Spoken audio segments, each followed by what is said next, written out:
سب کیا فرمائیے گا کہ فضائل رمضان کے حوالے سے نبی پاک علیہ الصلوۃ والسلام کے کیا ارشادات ہیں؟ میں چاہوں گا اس پر کچھ روشنی ڈالیے۔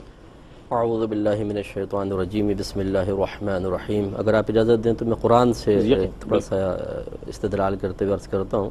اللہ تعالیٰ ارشاد فرماتا ہے، یا ایھا الذین آمنوا کتب علیکم الصیام کما کتب علی الذین من قبلکم لعلکم تتقون۔ اے ایمان والو، تم پر روزے فرض کیے گئے جیسے تم سے پہلی امتوں پر بھی فرض کیے گئے تاکہ تم پرہیزگار ہو جاؤ۔ سبحان اللہ۔ تو روزوں کی، رمضان کی ایک بہت بڑی برکت جس پہ نص قطعی دلالت کر رہی ہے وہ ہے تقوی کا حصول۔ نبی کریم صلی اللہ علیہ وسلم نے بھی روزوں کے فضائل بیان کر کے اس طرف ہمیں مائل کیا ہے، اور اس کے ترک پر وعیدات بھی آئی ہیں تاکہ ترغیب اور ترغیب دونوں چیزوں سے نفس ہمارا اس طرف مائل ہو۔ نبی کریم صلی اللہ علیہ وسلم کے فرمان ذیشان کے مطابق رمضان میں نیکیوں کا ثواب بڑھا دیا جاتا ہے۔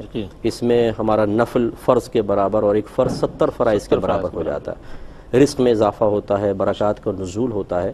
تو اب ان دونوں کو اگر ملایا جائے تو معلوم ہی ہوتا ہے کہ اگر کسی نے رمضان کی صحیح طریقے سے قدر کی، علم دین حاصل کیا، اس کے تقاضے کے مطابق عمل کیا، جو عبادات فرض واجب ہیں ان کو ان کے وقت پر ان کے تقاضۂ شریعت کے مطابق ادا کیا، اور اچھے لوگوں کی صحبت خصوصی طور پر اس نے اختیار کی، کما حقہ رمضان کی برکات سے فیضیاب ہوا، تو انشاءاللہ صفت تقوی سے ضرور متصف ہوگا، دنیاوی فائدے بھی حاصل ہوں گے برکات کی شکل میں، اور انشاءاللہ آخرت میں بھی بہترین نتیجہ اس پر مرتب ہوگا۔ سب فرمایا آپ نے، بڑی اچھی بات ارشاد فرمائی۔ ہم دنیاوی اعتبار سے بہت شیڈول بناتے ہیں، گوشوارے بناتے ہیں، ہمیں یہ کرنا ہے، تعلیمی اعتبار سے ہمارا یہ گول ہے، ہم اسے اچیو کرنا ہے، کاروباری اعتبار سے ہمارے یہ گولز ہیں، ترقی کے حوالے سے آج سے 5 سال بعد یہ ہوگا۔ یہ جو ماہ رمضان المبارک ہے اس کو کس طرح شیڈول کیا جائے، آپ نے اجمالی طور پر ارشاد فرمایا تھا۔ میں چاہتا ہوں آج رہنمائی ہو جائے گی، استقبال رمضان ہے، آج آپ کی بات سنی ہوئی یاد رہے گی تو پورا رمضان جو ہے لوگوں کے لیے رہنمائی کا سبب بن جائے گا۔ جی بہت شکریہ۔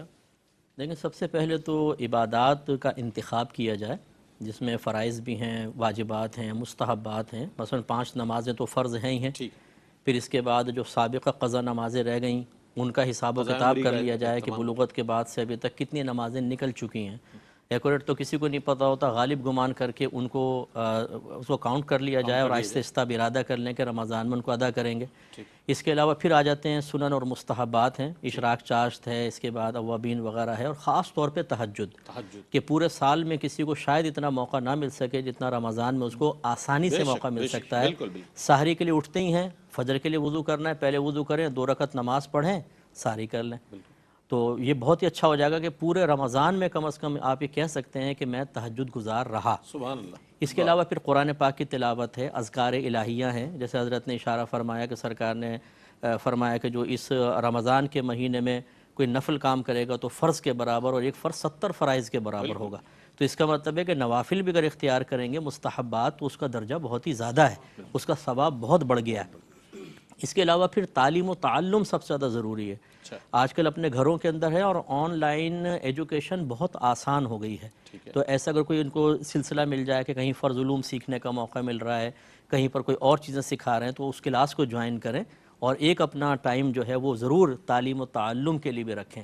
اسی طرح گھر میں بچے ہیں، بچوں کو اگر آپ مصروفیات نہیں دیں گے تو وہ کھیل کود اور شور شرابے میں ٹائم گزاریں گے، ان کے لیے بھی اسی طریقے سے ایک اسکیڈول تیار کریں کہ بھئی اس ٹائم اٹھنا ہے، سحری کرنی ہے، پھر اس ٹائم تک اس ٹائم سو جائیں، پھر آپ نے اٹھ کر نماز پڑھنی ہے، فلاں قرآن پاک کی تلاوت، دیگر چیزیں، اس طریقے سے۔ تو پورا گھر جو ہے وہ پورے مہینے اگر ایک مستقل بنیادوں پر اس طرح عبادات کو اختیار کرے گا تو ایک تو اکابرین کی یاد تازہ ہوگی کہ یہ تو ہم ایک مہینے کا شیڈول تیار کر رہے ہیں، ان کی زندگی کا ہر لمحہ اسی کے تابع تھا، اور ہر گھر ایک انسٹیٹیوشن بن جائے گا بالکل، اور اس کے پھر اثرات اگلے پورے سال پر مرتب ہوں گے۔ حقیقی طور پر جس نے رمضان کی قدر کر لی اس نے گویا کہ اپنی قدر کی ہے، اللہ تعالیٰ کی بارگاہ میں باقدر بنے گا۔